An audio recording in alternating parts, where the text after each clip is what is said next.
ایسا عظیم الشان نبی عطا کیا ہے، اللہ اکبر، ایسے فضائل والا، ایسے مناقب والا، ایسی صفات والا کہ لوگ صرف اس کی فضیلتیں لکھ لکھ کر تھک گئے، لیکن اب تک اس کے فضائل پورے نہ کر سکے۔ میری اور آپ کی کیا فضیلت ہوگی؟ یہی مفتی صاحب آ رہے، امام صاحب آ رہے، کسی اور کی ایس ایچ او صاحب آ رہے، ڈی ایس پی صاحب آ رہے، کمشنر صاحب آ رہے، چودھری صاحب آ رہے، بس اس سے اوپر گورنر، اس سے اوپر وزیر اعظم، بس یہ آخری حد ہے ہمارے اور آپ کے مقام و مرتبے کی۔ لیکن نبی اکرم صلی اللہ علیہ وسلم کے فضائل لا تعد ولا تحصى۔ آپ کو ایک عجیب بات بتاتا ہوں، ایک بزرگ گزرے 406 ہجری متوفا، فوت ہوئے 406 ہجری میں، امام خرکوشی ان کا نام ہے۔ خرکوشی نیشاپور ایک علاقہ ہے، اس کی طرف نسبت ہے، نام ان کا ابو سعد عبد الملک تھا، خرکوشی کے نام سے مشہور ہے۔ بلال مولوی صاحب، انہوں نے شرف المصطفیٰ صلی اللہ علیہ وسلم کے نام سے کتاب لکھی ہے، 7 جلدوں پر۔ کتنے؟ 7 جلدوں پر صرف نبی اکرم صلی اللہ علیہ وسلم کے فضائل لکھے، فضائل۔ میں نے پہلے بھی آپ کو کہا تھا، ایک دفعہ میں کتاب یہاں لایا تھا حضور کی صورت بیان کرنے کے لیے، میں نے کہا یہ ایک کتاب ہم سال میں ختم کرتے ہیں، جب روزانہ 45 منٹ پڑھائیں، وہ بھی مختصر کر کے، تو صرف نبی اکرم صلی اللہ علیہ وسلم کے فضائل اگر میں سنانا شروع کر دوں، فضائل وہ بھی روزانہ، وہ بھی 1 گھنٹہ، تو 7 جلدیں 7 سال مجھے لگیں گے، 7 سال۔ یہ ایک عالم کی بات کر رہا ہوں، ایک عالم نے جو کتاب لکھی ہے، پھر جو اوروں نے لکھی ہے وہ شروع کروں گا تو 60 سے تو 7 سال میں نے بولے 60-70 سال گزر جائے، نبی اکرم صلی اللہ علیہ وسلم کے فضائل میں پورے نہیں کر سکتا۔ ابھی سیرت رہتی ہے، ابھی تعلیمات رہتی ہے، ابھی دین رہتا ہے۔ آپ اندازہ لگائے کتنی شان والا، کتنی عظمت والا، کتنی برکت والا نبی اللہ تعالیٰ نے ہمیں دیا ہے، اور ہمیں اس نبی کا امتی بنائے۔ آپ کو ایک عجیب بات بتاتا ہوں، ایک حوالہ میرے ذہن میں آ گیا، کیا مقام میرے نبی کا، اللہ کیا رتبہ ہے میرے نبی کا۔ ایک بزرگ گزرے ہیں شیخ الاسلام زکریا انصاری رحمہ اللہ، بہت بڑے بزرگ ہیں، مختلف علوم و فنون پر 50 سے اوپر کتابیں لکھی ہے، ہر موضوع پر کی کتاب موجود ہے۔ ایک اور بزرگ ہے 465 ہجری متوفا ہے، امام قشیری، تصوف کے بہت بڑے امام ہیں۔ یہ صوفیوں کے حوالے اس لیے دیتا ہوں کہ بعض اوقات یہ 2 نمبر پیروں کو میں رگڑتا ہوں نا، تو لوگ یہ نہ سمجھے کہ ہم صوفیوں کے ماننے والے نہیں ہیں، ہم ماننے والے لیکن ایسے بزرگ مانتے ہیں جس کے نام بھی تم نے نہیں سنے ہوں گے۔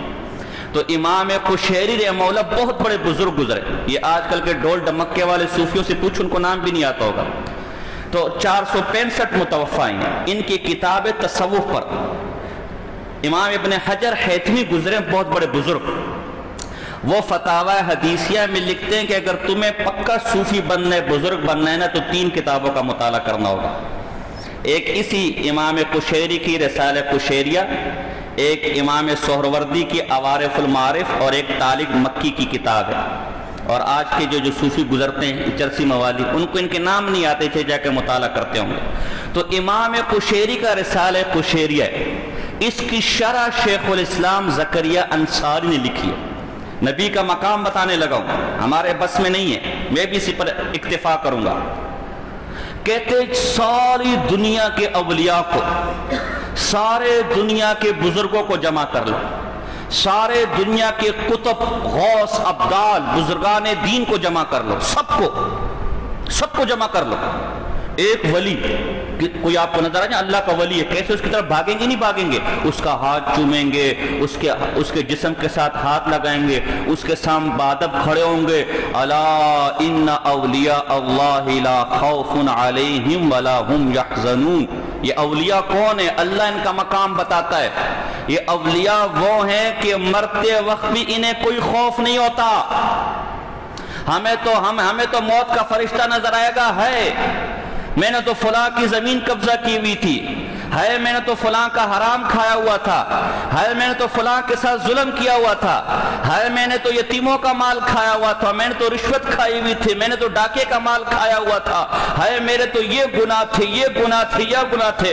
مولا اب تو موت کا وقت آ گیا، چہرہ بگڑ جاتا ہے۔ آپ نے کبھی سانس نکلتے ہوئے دیکھا ہے آدمی کو آنکھیں کیسی کھلی ہوتی ہے؟ ہمیں اللہ نے دیکھا، اللہ میں معاف فرمائے اس سختی سے ہمیں بچائے، ایسی آنکھیں کھلی رہ جاتی ہے۔ اس موقع کے متعلق اولیاء اللہ کے بارے میں اللہ کہہ رہے انہیں کوئی خوف نہیں ہوگا، یہ اللہ کے دوست ہوں گے۔ کیوں؟ یہ اللہ کے دوست، انہیں معلوم ہے ہم نے ساری زندگی اللہ کی فرما برداری میں گزاری ہے، اللہ کی اطاعت میں گزاری ہے، اللہ کو اپنا محبوب بنا کے رکھا ہے، اللہ نے جو کہا اس پر عمل کیا، جس سے منع کیا اس سے منع ہو گئے۔ تو جب ہم نے اللہ کے حکموں پر چلنا سیکھا تو اللہ نے ہمیں یہ فرمایا تھا کہ میرے حکموں پر چلو گے جنت تمہارا ٹھکانہ ہوگا، ہمیں کوئی خوف نہیں۔ تو موت کے وقت ان پر کوئی خوف نہیں ہوتا، اور قیامت کے دن جہاں ہر آدمی نفسی نفسی نفسی پریشان، خدا جانے ہمارا اعمال نامہ کیا ہوگا، دائیں ہاتھ میں دیا جائے گا، بائیں کیا، لا یحزنون، اس وقت بھی یہ لوگ غمگین نہ ہوں گے، اس وقت بھی اللہ پر اعتماد ہوگا۔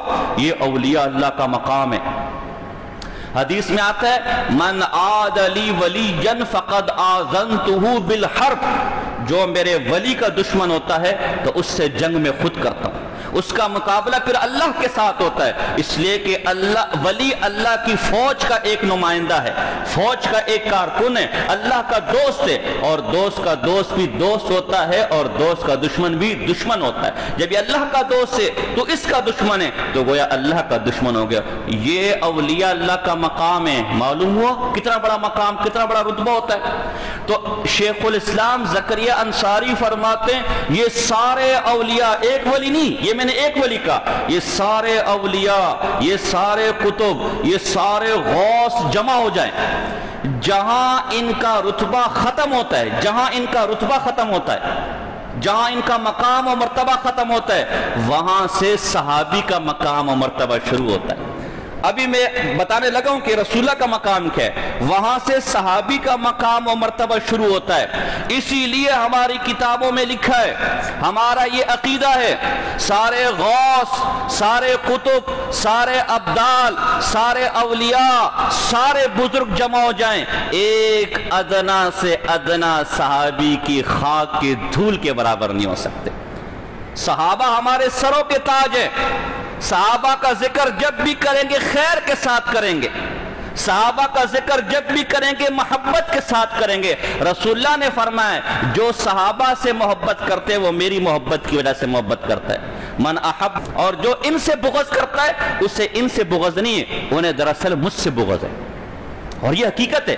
آپ کو عجیب بات بتاؤں، ایک عجیب بات بتاتا ہوں۔ ایک امام گزرے، امام، اور جو ان سے بغض کرتا ہے اسے ان سے بغض نہیں ہے، انہیں دراصل مجھ سے بغض ہے۔ اور یہ حقیقت ہے۔ آپ کو عجیب بات بتاؤں، ایک عجیب بات بتاتا ہوں۔ ایک امام گزرے، امام الکائی، شرح اصول اعتقاد اہل سنت والجماعت ان کی کتاب ہے، اس میں لکھا ہے کہ دو رافضیوں کو جو صحابہ کے دشمن ہوتے ہیں، دو رافضیوں کو گرفتار کیا گیا جو صحابہ کو گالم گلوچ کرتے تھے۔ بنو عباس کے زمانے میں بادشاہ نے ان کو اپنے دربار میں بلایا اور دونوں کو اپنے سامنے کھڑا کیا اور ان سے پوچھا کہ تم صحابہ کو برا بلا کیوں کہتے ہو، کیوں کہتے ہو صحابہ کو برا بلا؟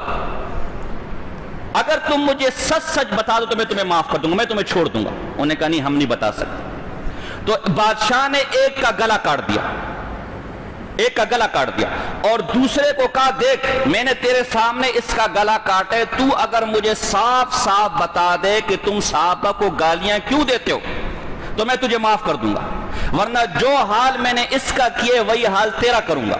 اس نے کہا بادشاہ سلامت مجھ سے وعدہ کرتے ہو اگر میں سچ سچ بتا دوں تو مجھے معاف کر دو گے؟ اس نے کہا ہاں، اگر تو سچ سچ بتا دے گا تو میں تجھے معاف کر دوں گا۔ اس بدبخت نے بتاؤں کیا کہا؟ یہ کتابی جواب دے رہا ہوں، کتاب میں لکھا ہوا ہے، قصہ کہانی نہیں سنا رہا، عقیدے کی مضبوط کتاب ہے، سعودی عرب سے چھپی ہے، 8 جلدوں میں میرے پاس موجود ہے۔ اس نے کہا کہ بادشاہ سلامت ہمارا دل تو رسول اللہ کو گالیاں دینے کو کرتا ہے، یہ رافضی کہہ رہا ہے معاذ اللہ، ہمارا دل تو رسول اللہ کو گالیاں دینے کو کرتا ہے، لیکن ظاہر ہے اگر رسول اللہ کو گالیاں دیں گے تو مسلمان ہمیں زندہ نہیں چھوڑیں گے، اس لیے صحابہ کو گالیاں دے کر دل ٹھنڈا کر لیتے ہیں معاذ اللہ، الیاذ باللہ، استغفر اللہ۔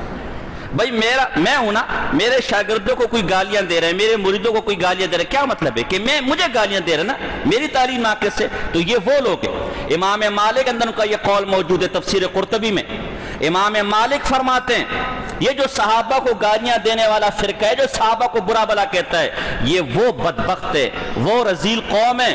تم اگر یہودیوں سے پوچھو تمہارے سب سے اچھے لوگ کون ہیں، وہ کہیں گے حضرت حزیر علیہ السلام کے صحابی، حضرت موسیٰ علیہ السلام کے ساتھی، وہ سب سے اچھے لوگ ہیں۔ اگر عیسائیوں سے پوچھو تمہارے سب سے برے لوگ کون ہیں، سب سے اچھے لوگ کون ہیں، وہ کہیں گے حضرت عیسیٰ علیہ السلام کے حواری، حضرت عیسیٰ علیہ السلام کے صحابہ۔ لیکن یہ ایسا بدبخت فرقہ ہے، ان سے پوچھو تمہارے سب سے برے لوگ کون ہیں، یہ کہیں گے محمد مصطفیٰ کے صحابی، محمد مصطفیٰ کے ساتھی۔ یہ یہود اور عیسائیہ سے بھی بدتر کافر ہے۔ تو اس لیے ان کے مقابلے میں ہمارا عقیدہ ہے کہ صحابہ سب کے سب کون ہیں، ہمارے سروں کے تاج ہیں، سروں کے ہمارے امام ہیں، ہمارے ہر صحابی رسول جنتی ہے، چاہے وہ چھوٹا صحابی ہے چاہے وہ بڑا صحابی ہے، وہ کون ہے، جنتی ہے۔ رضی اللہ عنہم ورضوا عنہ، اللہ نے قرآن میں ان کو سرٹیفکیٹ دیا ہوا ہے۔ اور صحابہ پر گالم گلوچ کرنے والے بدبختوں، یہ اللہ سے راضی ہے، اللہ ان سے راضی ہے، تو تم کون ہو جن کو گالیاں دیتے ہیں؟ وَكُلًّا وَعَدَ اللَّهُ الْحُسْنَى، اللہ نے ہر صحابی کے بارے میں کہا ہوا ہے کہ اللہ نے اس سے جنت کا وعدہ لیا ہوا ہے۔ کم بخت مارے، تیرے میرے بارے میں کہا جا سکتے کہ اللہ ہم جنت میں جائیں گے، یا ہمیں کس نے جنت کا وعدہ؟ صحابہ کے بارے میں اللہ کہہ رہے کہ ہر چھوٹا بڑا صحابی ہو میں نے جنت کا وعدہ، جنت اس کا ٹھکانہ ہے، اس سے کوئی کمی بیشی ہو بھی گئی، اس سے کوئی اونچ نیچ ہو بھی گئی، اللہ کہتے میں نے معاف فرما دیا، میں نے معاف کر دیا ہے۔ بڑا ہونا، بڑا چھوٹے کا کوئی مسئلہ ہو جائے، یا دو بھائیوں کا آپس میں مسئلہ ہو جائے اور بھائی کے ہم نے ایک دوسرے کو معاف کر دیا، اب بچے بیچ میں ہوا کرے تو لوگ ان کو تھپڑ لگاتے کہ نہیں، کہتے بھئی تمہارا کیا کام ہے؟ اول تو بڑوں کی لڑائی ہے، بڑے جانے وہ جانے، تم کون ہو؟ اور جب انہوں نے آپس میں ایک دوسرے کو معاف کر دیا تو تم کون ہو؟ تو اللہ فرما اول تو یہ بڑے، اگر ان میں آپس میں کوئی اونچ نیچ ہو گئی، ہماری کیا اوقات، ہماری کیا حیثیت، اور اگر ہوئی بھی تھی اللہ فرماتے میں نے سب کو معاف کر دیا، سب سے جنت کا وعدہ فرما دیا۔ تو یہ صحابی جو سارے کے سارے ہدایت کے ستارے ہیں، رسول اللہ نے فرمایا میرے صحابت کے ستاروں کی مانند ہے، جس کے پیچھے چلو گے ہدایت یافتہ ہو جاؤ گے، وہ تمہیں اولئک ہم الراشدون اولئک ہم المفلحون، یہ وہ لوگ ہیں اس کا ہر آدمی فلاح پانے والا ہے، یہ وہ لوگ ہیں اس کا ہر آدمی سیدھے رستے پر چلنے والا ہے۔ صحابہ کی وہ جماعت تھی، ہر صحابی سیدھے رستے پر، ہر صحابی ہدایت یافتہ، یہ صحابہ کی مقدس جماعت۔ مجھے ایک واقعہ یاد آ گیا، ایک حوالہ یاد آ گیا، یہ عبدالعزیز پرہاروی رحمہ اللہ، آپ کے کوٹ ادو کے عالم میں کبھی ان کا ذکر کروں گا، بہت بڑے بزرگ ہمارے گزرے، انہوں نے الناہیہ کے اندر بھی یہ بات لکھی ہے، اور مجدد الفسانی رحمہ اللہ بہت بڑے بزرگ دین اکبری کے خلاف سیسا پلائی دیوار بن کے کھڑے ہوئے تھے، کبھی ان کا ذکر بھی کروں گا، انہوں نے اپنے مکتوبات میں بات لکھی ہے اور کتابوں میں مل جائے گا۔ عمر بن عبدالعزیز رحمہ اللہ بہت بڑے بزرگ، اتنے بڑے بزرگ کہ ہمارے علماء ان کو خلیفہ راشد کہتے ہیں، خلیفہ راشد، بہت بڑے بزرگ، بلکہ یہاں تک سیر اعلام نبلاء کے اندر امام ذہبی نے لکھا ہے کہ عمر بن عبدالعزیز دراصل صحابہ ہی کی جماعت کے آدمی تھے، لیکن پیدا بعد میں ہوئے، اگر وہ حضور کے زمانے میں پیدا ہوتے تو صحابی ہوتے، اتنے بڑے بزرگ ہیں، یہ صحابہ کے قافلے کے ایک فرد تھا لیکن پیدا بعد میں ہوا، اتنے بڑے بزرگ تھے۔ اللہ اکبر، تمام کا اتفاق ہے کہ یہ اپنے وقت کے سب سے بڑے بزرگ تھے۔ اس عمر صحابی کا مقام کیا ہے؟